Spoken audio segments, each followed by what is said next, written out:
بسم اللہ الرحمن الرحیم. سحری کی تیاری سے آپ کا میزبان رفیق طارق حاضر ہے. نبی کریم صلی اللہ علیہ وسلم کی حدیث مبارکہ ہے, بے شک اللہ تعالیٰ سحری کرنے والوں پر رحمت فرماتا ہے اور اس کے فرشتے ان کے لیے دعا کرتے ہیں. ہمارے پروگرام کا آغاز تلاوت کلام ربانی سے ہوگا اور اس کے بعد حمد نعت بھی سنی جائے گی. ہمارے ساتھ آج ہمارے پروگرام کے ساتھ ساتھ تلاوت کلام ربانی کا جو آغاز کریں گے وہ مذہبی اور سیاسی رہنما آصف رضا قادری.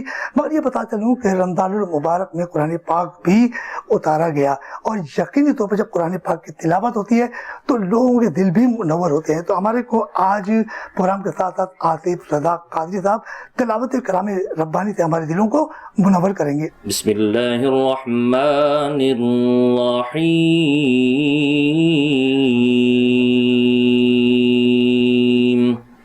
ألم نشرح لك صدرك ووضعنا عنك وزرك الذي أنقض ظهرك ورفعنا لك ذكرك فإن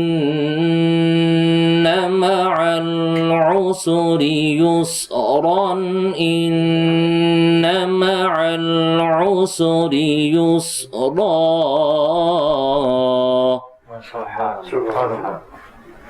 فإذا فرغت فانصب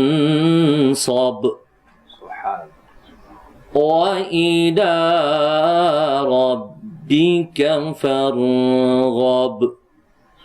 صدق اللہ العظیم. گلائے عقیدت کا نذرانہ پیش کرنے کے لیے ہمارے ساتھ بہت خوبصورت نعتواں اور یقیناً جو نعت پڑھتا ہے تو اس کی آواز بھی کوئل جیسی ہوتی ہے. تو محمد مستقیم نقشبندی صاحب ہمیں گلائے عقیدت کا نذرانہ پیش کریں گے. اپنے دامان شفاعت میں چھپائے رکھنا, اپنے دامان شفاعت میں چھپائے رکھنا, اپنے دامان شفاعت میں چھپائے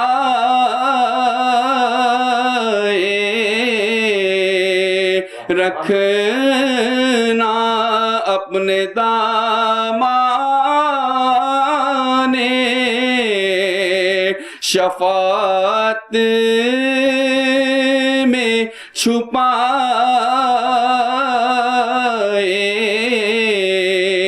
رکھنا. میرے سرکار میری بات بنائے رکھنا. محمد مقیم نقشبندی گلائے عقیدت میں خوبصورت ایک نذرانہ حدیث نعت کا پیش کر رہے تھے اور نبی کریم صلی اللہ علیہ وسلم نے فرمایا کہ سحری کرو کیونکہ سحری میں برکت ہوتی ہے. اور رمضان المبارک کا یہ مقدس مہینہ ہے اور جتنی بھی اگر نیکی کی جائے تو وہ کم ہے, کیونکہ پہلا عشرہ رحمت ہے, دوسرا عشرہ مغفرت اور تیسرا نجات ہے. تو جتنی بھی نیکیاں سمیٹ سکتے ہو سمیٹ لو, کیونکہ سمیٹنے کا وقت تو پوری تاحیات جب تک زندگی ہے سمیٹتے رہو. مگر رمضان المبارک ایک ایسا مقدس مہینہ ہے کہ جس میں تمام چھوٹے بڑے بچے بوڑھے سب روزہ رکھتے ہیں اور مسجدوں کی طرف یقینی طور پر نکل جاتے ہیں. مگر جہاں جہاں کچھ عشرہ تھوڑا تھوڑا وقت گزرتا جاتا ہے تو مسجدیں بھی خالی ہونے لگ جاتی ہیں. جبکہ یہ اس مقدس مہینے میں جتنی بھی نیکی کمائی جائے کما لو, کیونکہ یہی وقت ہے. اور ہمارے ساتھ آج بڑی اہم شخصیت ہے اور وہ ہے مفتی شہزاد رضا قادری صاحب, جو رمضان المبارک کی حوالے سے اور روزے کی فضیلت اور رمضان المبارک کی جو اہمیت ہے اس پر روشنی ڈالیں گے. بہت شکریہ رفیق انصاری صاحب. نحمده ونصلي ونسلم على رسوله الكريم اما بعد فاعوذ بالله من الشيطان الرجيم بسم الله الرحمن الرحيم شهر رمضان الذي انزل فيه القرآن هدى للناس وبينات من الهدى والفرقان صدق الله العظيم مولاي صلی وسلم دائما ابدا على حبيبك خير الخلق كلهم. مختصر حمد و صلات کے بعد رفیق انصاری صاحب آپ نے بہت ہی خوبصورت سوال کیا ماہ رمضان کے حوالے سے. سب سے پہلے تو ہم سب مل کر خالق کائنات کا کروڑا کروڑ مرتبہ شکر ادا کرتے ہیں کہ اس نے ہمیں زندگی میں ایک مرتبہ پھر ماہ رمضان جیسا عظیم مہینہ دیکھنا نصیب فرمایا. ماہ رمضان عظمتوں، برکتوں، رفعتوں والا مہینہ ہے. یہ وہ مہینہ ہے کہ جس مہینے کا ذکر رب کائنات نے قرآن مجید فرقان حمید میں اس کے نام کے ساتھ کیا. دیکھیں 12 مہینے ہیں ویسے تو، اور رسول اکرم صلی اللہ علیہ وسلم کی حدیث مبارکہ بھی ہے جس میں آپ نے ارشاد فرمایا کہ جس طرح حضرت یعقوب علیہ السلام کو اپنے 12 بیٹوں میں سب سے زیادہ پیار حضرت یوسف علیہ السلام کے ساتھ تھا، اسی طرح مہینہ تو اللہ تبارک و تعالیٰ نے 12 تخلیق کیے، لیکن ان 12 مہینوں میں سب سے زیادہ جو مہینہ اللہ کو پسند ہے وہ مہینہ رمضان کا ہے. رسول اکرم صلی اللہ علیہ وسلم کی حدیث جس میں واضح ہے، جس میں فرمایا گیا کہ رمضان اللہ کا مہینہ ہے، اس مہینے کی نسبت اللہ کے ساتھ ہے. اور اس مہینے کی خاصیت یہ ہے کہ دیکھیے قرآن مجید میں دیگر مہینوں کا ذکر ہے لیکن اشارتاً یا کنایتاً، جیسا کہ قرآن مجید فرقان حمید نے ذکر کیا الحج اشہر معلومات، اس میں حج کے مہینوں کا ذکر آیا لیکن حج کے مہینے کا نام نہیں لیا گیا یہاں پر. اسی طریقے سے جو حرمت والے مہینے ہیں، جن مہینوں میں جنگ کرنے سے روکا گیا، اس کا ذکر بھی قرآن مجید میں ہوا لیکن ان کا نام ذکر نہیں کیا گیا. یہ صرف ماہ رمضان کی خصوصیت ہے کہ اللہ رب العالمین نے قرآن مجید فرقان حمید میں جب ماہ رمضان کا ذکر کیا تو اشارتاً کنایتاً نہیں بلکہ اس کا نام لے کر کہا شہر رمضان الذی انزل فیہ القرآن. تو رمضان کی یہ پہلی خصوصیت ہے کہ اس کا ذکر قرآن میں اس کے نام کے ساتھ آیا. نمبر 2، ماہ رمضان کے متعلق کہا گیا کہ ماہ رمضان اس لیے فضیلت والا ہے انزل فیہ القرآن کہ ہم نے اس مہینے میں قرآن مجید نازل فرمایا. اور ماہ رمضان میں صرف قرآن مجید ہی نازل نہیں ہوا بلکہ بعض روایتوں کے مطابق اللہ رب العالمین نے حضرت داؤد علی نبینا علیہ السلام کو زبور جیسی عظیم کتاب بھی اسی ماہ رمضان میں عطا فرمائی. حضرت موسیٰ علیہ السلام کو توریت بھی ماہ رمضان میں عطا کی گئی. حضرت عیسیٰ علیہ السلام کو انجیل بھی ماہ رمضان میں عطا کی گئی. حضرت ابراہیم علیہ السلام کو چند صحیفے عطا کیے گئے، وہ بھی ماہ رمضان میں عطا کیے گئے.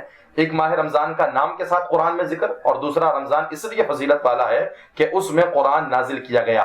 تیسرا رمضان کی فضیلت یہ بھی ہے جو سرکار دو عالم صلی اللہ علیہ وسلم کی حدیث مبارکہ سے واضح ہے، جس میں آپ نے ارشاد فرمایا جو آپ نے خطبہ دیا تھا ماہ شعبان کے آخری دنوں میں استقبال رمضان کے حوالے سے، اس میں امام الانبیاء علیہ السلام نے ارشاد فرمایا یا ایھا الناس قد اضلکم شہر عظیم و شہر مبارک، اے معاشرہ مسلمین عن قریب تم پر ایک مبارک مہینہ سایہ فگن ہونے والا ہے.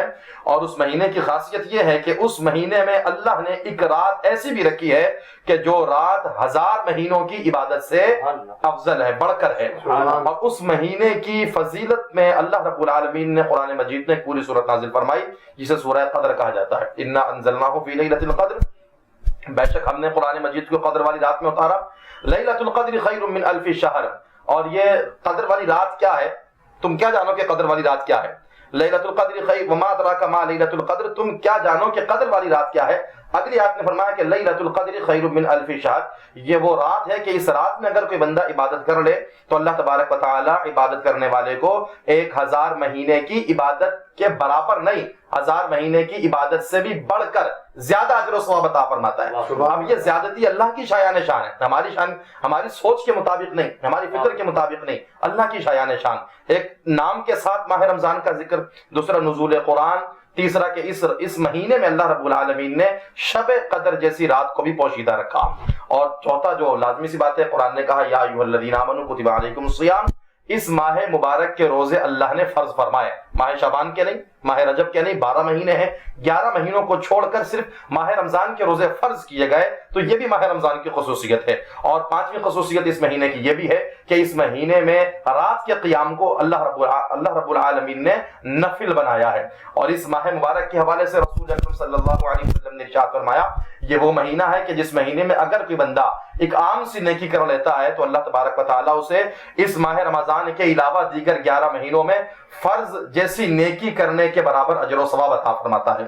اور جس نے اس مہینے میں ایک فرض ادا کیا تو اللہ تبارک و تعالیٰ اسے 70 فرض ادا کرنے کا ثواب عطا فرماتا ہے. تو رسول اکرم صلی اللہ علیہ وسلم کے طفیل اور صحابہ اکرام علیہم رضوان کے طفیل، یہ سحری جیسی نعمت اللہ تبارک و تعالیٰ نے امت مصطفیٰ کو عطا فرمائی. تو سحری جب بندہ کرتا ہے، ایک تو حدیث کا حکم بھی آ گیا، اسے مستحب بھی قرار دے دیا گیا، اور ظاہری اعتبار سے جب بندہ سحری کر کے روزہ رکھتا ہے تو دن بھر توانا رہتا ہے، چست رہتا ہے، اسے وہ تکلیف اور وہ مشقت برداشت نہیں کرنی پڑتی جو بغیر سحری کے بندہ روزہ رکھ کر جو تکلیف اور مشقت کو برداشت کرتا ہے. جب سحری کے بعد روزہ رکھتا ہے تو آرام سے اس کا پورا دن گزر جاتا ہے، جس سے اس کے دل کے اندر روزے کے لیے محبت بھی پیدا ہوتی ہے اور مزید اس کا روزہ رکھنے کو دل بھی چاہتا ہے. اللہ تبارک و تعالیٰ ہم سب کو روزے رکھنے کی توفیق عطا فرمائے.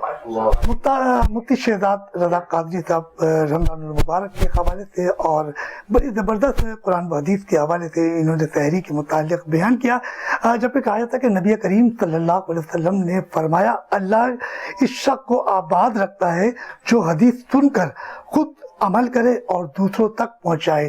تو دیکھیں کتنی بڑی بات ہے کہ رمضان المبارک کے اندر کئی واقعات آئے جنہوں نے حضرت یعقوب علیہ السلام کا بھی ذکر کیا، حضرت یوسف علیہ السلام کا بھی ذکر آیا.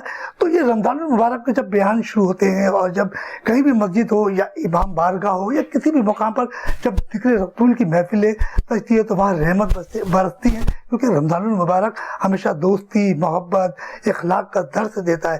وہ یہ نہیں کہتا بھائی چارگی، اور یہ نہیں کہتا کہ ایک دوسرے کے ساتھ دشمنی رکھو، بلکہ اگر دشمنی بھی ہے تو فوری طور پہ اپنا دل صاف کر لو. ہم چلتے ہیں ایک چھوٹے سے بریک کی طرف، اور بریک سے واپس آئیں گے، چلیں گے سحری کے دسترخوان پہ جہاں مزیدار کھانے رکھیں گے اور ہمارے جو بھی مہمان ہیں ان سے بھی ہوگی بڑی زبردست گفتگو.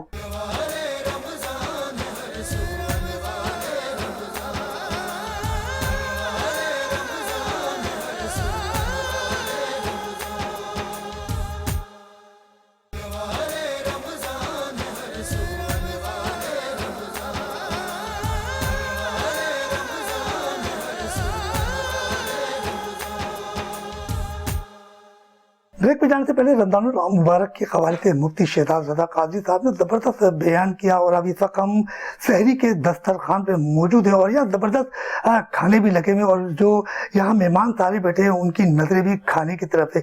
مگر آج سحری کا اہتمام جو کیا ہے ممتاز مذہبی شخصیت بھی ہیں، اور یقینی طور پہ کہا جائے کہ اگر ان کی بات کی جائے تو سماجی رہنما بھی ہے محمد آصف قادری، جو آصف رضا قادری صاحب، انہوں نے یہاں سحری کا اہتمام کیا اور یہ سماجی رہنما بھی، اور رمضان المبارک کے حوالے سے بن مٹھی جو ہے لوگوں میں اجناس بھی تقسیم کرتے ہیں. تو آئیے ان سے بات کرتے ہیں.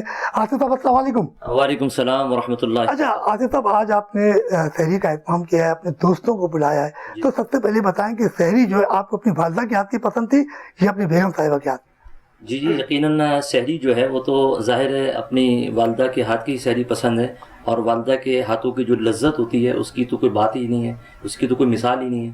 تو یقیناً ہم اپنے گھر میں ظاہر بات ہے کہ جب سحری کا وقت ہوتا ہے تو والدہ جو ہے گرم گرم پراٹھے ماشاءاللہ سے بنا کر. تو اس پہ کیا نہیں ہے، ایسا تو نہیں ہے کہ جب والدہ کے ہاتھ کی سحری کھا رہے تو بیگم صاحبہ ناراض ہو جائیں؟ تو کبھی ایسا ہوتا ہے؟ نہیں ایسا دو بچے بیٹھے ہیں وہ پول کھول دیں گے آپ کی پوری. نہیں ایسا نہیں ہے، لیکن چونکہ بیگم کے بھی ایک پراٹھا والدہ کے ہاتھ کا کھا لیتے ہیں، بیگم کے ہاتھ کا کھا لیتے ہیں. اچھا آپ نے سنا ہے کہ سماجی کام بھی بہت کرتے ہیں اور رمضان المبارک کا یہ مقدس مہینہ ہے، تو آپ کیا کہو گے؟ جی بحمدہ تعالیٰ، اللہ کے فضل و کرم سے اور اس کی عطا سے الحمدللہ ہم ہر سال راشن کی تقسیم کا عمل بھی کرتے ہیں، اور راشن الحمدللہ شہر کراچی کے مختلف علاقوں میں ہم، جیسے کہ گزشتہ سال ہم نے لاک ڈاؤن میں اپنے دوستوں کے ہمراہ ہم نے شہر کراچی کے مختلف علاقوں میں راشن تقسیم کیا، اور الحمدللہ لاکھوں روپے کا راشن تقسیم ہوا، ادویات بھی تقسیم کی گئی، اور اس دفعہ گرم کپڑوں کی بھی تقسیم ہوئی.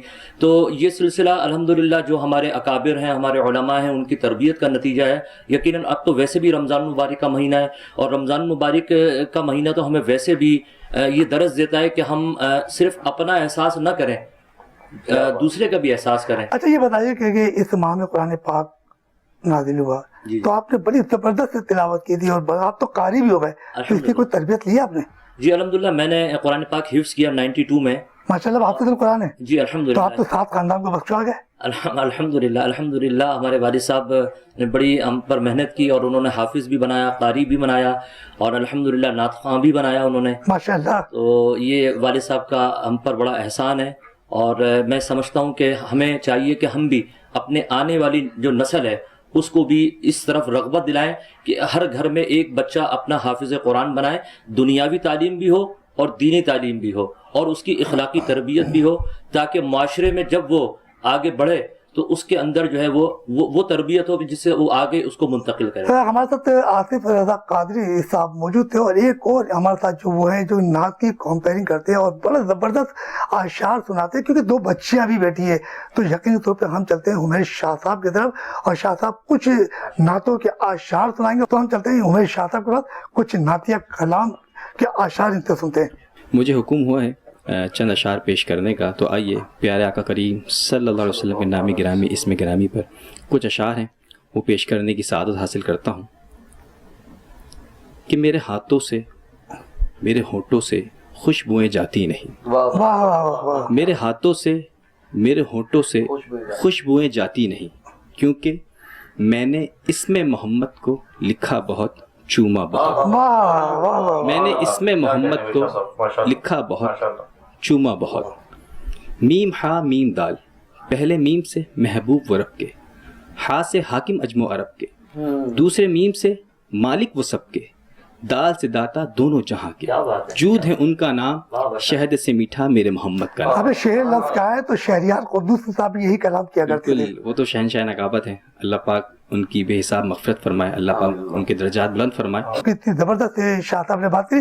ہمارے ساتھ تو ایک بہت پیارے پیارے سے اور خوبصورت سے یہ بچے ہیں، اور ان بچیوں سے بھی ہم نعت سنیں گے، جبکہ جب سرکار دو علیہ وسلم جب مدینہ تشریف لائے تو کچھ بچیوں نے ان کا استقبال کیا تھا اور کہا تھا طلع البدر علینا، یہ بچوں نے کہا تھا۔ اسی طرح ہمارے پاس دو بچے اور بڑے خوبصورت سے بیٹھے ہیں، ان سے بھی ہم نعتیہ کلام سنتے ہیں۔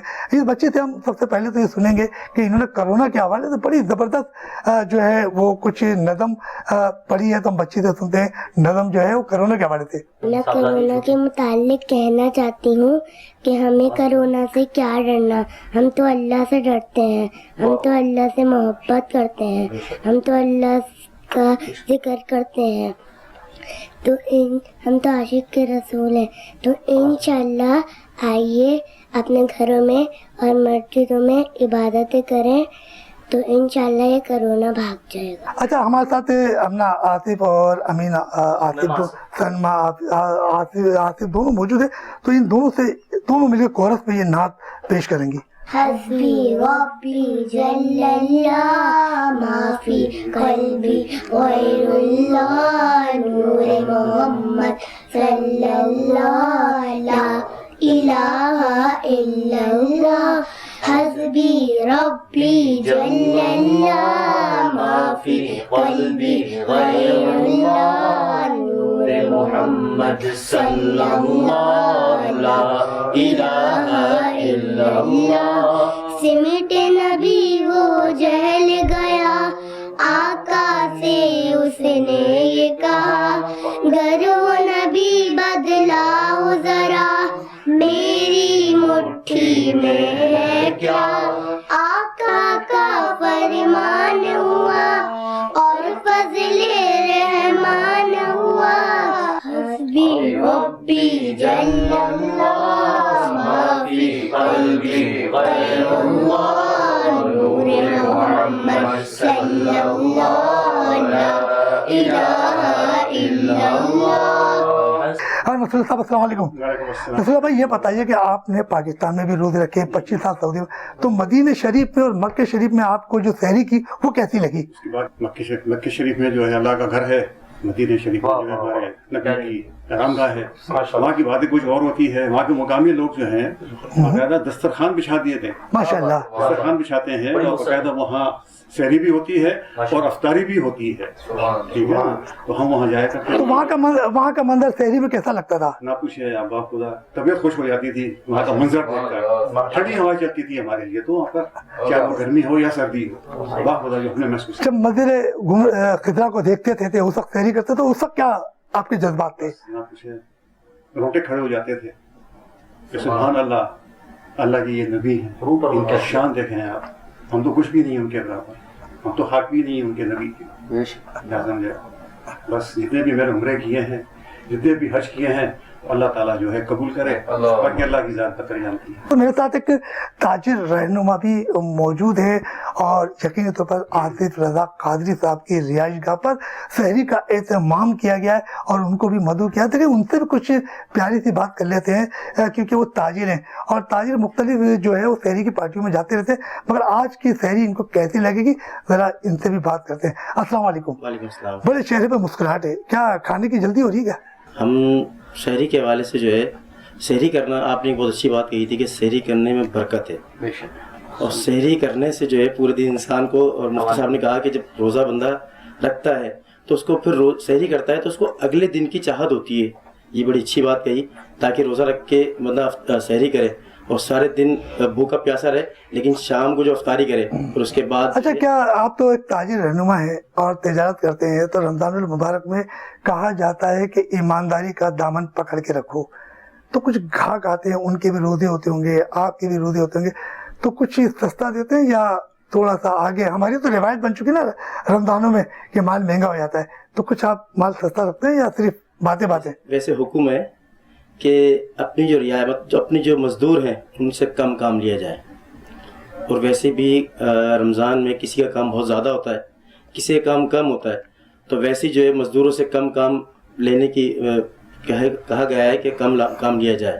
سحری کا وقت تو شروع ہو چکا ہے اور لوگ سحری کے دسترخوان پر بیٹھے بیٹھے مزیدار کھانے بھی کھا رہے ہیں، مگر ہمارے ساتھ ڈاکٹر صاحب موجود ہیں اور یقیناً ڈاکٹر کو زیادہ پتہ ہوتا ہے کہ کتنا کھانا چاہیے اور کتنی غذا ہوگی۔ اگر روزہ پورا دن رکھنا ہے تو اس سے کوئی بیماری بھی نہیں ہوتی۔ ڈاکٹر صاحب سے پوچھتے ہیں غذا میں کتنی کمی کرنی ہے۔ ڈاکٹر صاحب السلام علیکم۔ سر صاحب یہ بتائیے کہ سحری کا اہتمام آصف رضا قادری صاحب نے کیا، آپ کو بھی مدعو کیا ہے، تو اپنے جو ساتھی لوگ جو اس وقت سحری کر رہے ہیں تو ان کو بتائیں کھانا کتنا لائٹ ہونا چاہیے؟ کھانا اگر جتنا لائٹ آپ کریں گے اتنا بہتر ہے، یعنی کہ اگر آپ ٹھنڈی چیزیں کھائیں تو بہتر ہے بنسبت یہ کہ پراٹھے اور یہ سب چیزوں سے اچھا ہے کہ جیسے حضور صلی اللہ علیہ وسلم کا تھا کہ کھجور ہے، کھجور کھایا جائے۔ کھجور یہ نہیں کہ آپ افطاری میں کھائیں، کھجور آپ اگر سحری میں بھی کھائیں گے تو صرف 2 کھجوریں بھی آپ کے پورے دن کے لیے بہت ہے۔ انہوں نے 2 کھجوریں کھائی تھی اور پانی سے اپنا روزہ رکھا تھا۔ آج کل ہم جس طرح سے افطاری سحری کرتے ہیں یہ تو اللہ تعالیٰ بہتر سمجھتا ہے، لیکن افطاری سحری کے لیے خاص طور پہ یہ کہ لائٹ اگر کھایا جائے تو بہتر ہے کہ آدمی نارمل لے گا۔ ہاں، پانی کا استعمال ضرور کیا جائے کیونکہ پانی کی جو اقسار ہے وہ پوری رکھی جانی چاہیے۔ باقی یہ کہ اللہ تعالیٰ کرم کرے سب پر۔ ناصر صاحب السلام علیکم۔ ناصر صاحب یہ بتائیے کہ آپ علامہ شمیم الدین صاحب کے ساتھ بھی رہے، آج آصف رضا قادری صاحب نے سحری کا اہتمام کیا ہے، تو آپ کو کیسا لگ رہا ہے؟ ویسے ماشاءاللہ سے سحری کا اہتمام بڑا اچھا اور بڑا خوبصورت رہا، جیسے آپ نے بھی کہا رفیق انصاری صاحب کے علامہ شمیم الدین جو ایک میلاد عشائیہ ڈنر جو رکھا ہے وہ انشاءاللہ ختم نہیں ہوگا۔ ہماری کمیٹی وہ بن گئی ہے اور تا حیات جب تک سب کی زندگیاں ہیں وہ میلاد عشائیہ چلتا رہے گا۔ علامہ صاحب نے ایک سبق دیا تھا کہ بیٹا یہ یاد رکھنا، یہ میں ہوں یا نہ ہوں اس کو ضرور یاد رکھنا، تو اس لیے ہم اس کو خاص طور پر یہ طے کیا ہے۔ میرا علامہ شمیم الدین ہدایت تھی کہ ربیع اول کا جو پروگرام ہوتا ہے میلاد عشائیہ وہ انشاءاللہ بالکل رہے گا اور بالکل ہوگا۔ تو جشان صاحب بارگاہ رسالت صلی اللہ علیہ وسلم میں گلائے عقیدت کا نذرانہ پیش صلی کیجیے۔ اللہ سیدنا محمد وبارک وسلم۔ آج عشق میرے نعت سنائے تو عجب کیا، تو عجب کیا، واہ واہ واہ۔ آج عشق میرے نعت سنائے تو عجب کیا، سن کر وہ مجھے پاس بلائے تو عجب کیا، سن کر وہ مجھے پاس بلائے تو عجب کیا۔ جشان رضا قادری صاحب نے ممتاز و معروف نعت گو شاعر، محقق، اسکالر ادیب رائے پوری صاحب کا یہ کلام تو پیش کیا، مگر ان کے بارے میں بتا چلوں کہ رمضان المبارک میں اور ان کے آج سے 4 سال پہلے ان کی جو انتقال ہوا، جب ان کی روح پرواز ہوئی تو وہ فجر کی اذان ہو رہی تھی اور ضیاء الدین ہاسپٹل میں تھے وہ، اور انہیں پہلے رمضان المبارک کو میوہ شاہ قبرستان میں تبرک خاک کر گئے تھے. ان کا مزار آج بھی وہاں موجود ہے. تو بہرحال ادیب رائے پوری صاحب کا ذکر ہوا اور یہ وقت سحری کا دسترخوان بھی سجا ہوا. کہیں ایسی نہ ہو باتوں باتوں میں یہ سحری ہم سے نکل جائے اور ہم پر بھی گناہ ہو، تو ہم سب اگر سحری کے دسترخوان پہ اور سحری میں شامل ہو جائیں تو بڑی زبردست بات ہوگی. کیونکہ آپ سحری کریں، کیونکہ سحری کرنا ہم سب حضرات جو ہیں وہ سحری شروع کر دیں تاکہ میں خود بھی سحری کروں اور آپ لوگ بھی سحری کے دسترخوان پر شامل ہو جائیں. کیونکہ سحری سرکار دو سزم کی سنت تو ہم سب مل کر سحری کرتے ہیں. پران سحری کے تیاری سے آپ کے میزبان رفیق انصاری کو اجازت دیجیے. کل ہم نئی سحری پہ نئے مہمان کے ساتھ نئے دسترخوان پہ حاضر ہوں گے. اللہ حافظ.